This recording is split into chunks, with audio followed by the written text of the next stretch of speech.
What's up mga ka-friend shop? So yan, nandito tayo ngayon sa Dumangas, Municipality of Dumangas. So yan, may tayo dyan. Nakuha tayong Benetton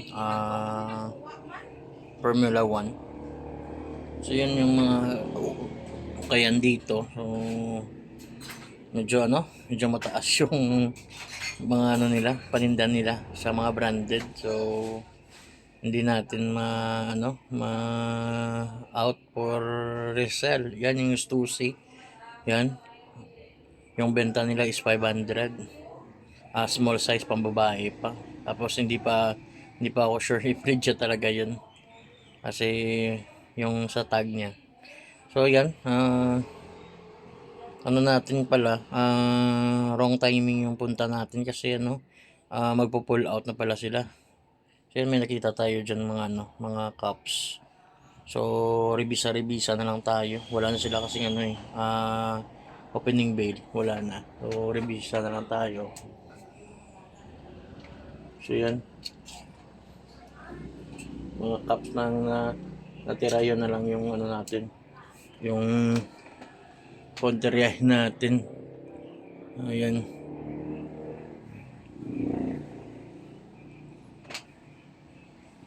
Medyo mga na lang natira, mga wala na talaga buti na lang may nakuha tayo dyan isang Obey na bucket hat.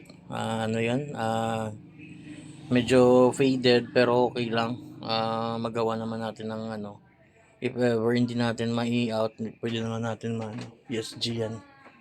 So goods naman kung PSG.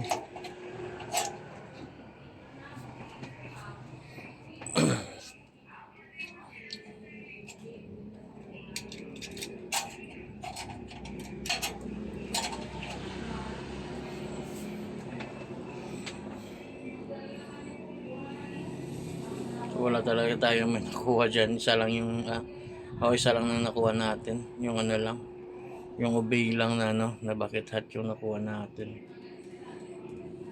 Yan. All over naman fade siya.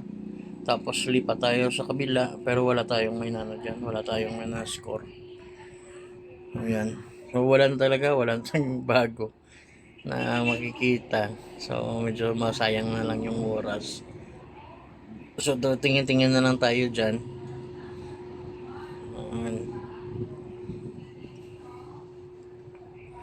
Yan, may tinitingnan tayo. Akala ko kasi Lacoste. Pero hindi pala, Puma pala. Yan. Meron tayong nasilat isang cups din, Manchester. Official man po siya, that hat. Yan, official Manchester United. AirAsia yung sa likod. Tapos embroidered po yan. Ang ganda ng color rate niya. Mga nasa 8.5. So ito yung mga nakuha natin kasi hindi tayo nag-pull out na pala sila. So wala tayong bagong bukas. So ito na lang, may hits tayo. Benetton Formula 1. So parang naman siya, official naman.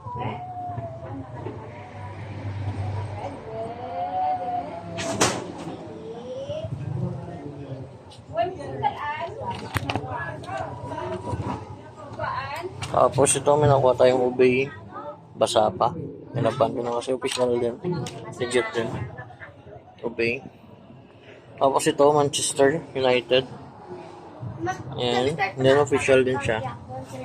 Manchester United. And that hat po siya. AirAsia. So yan yung tatlong nakuha natin.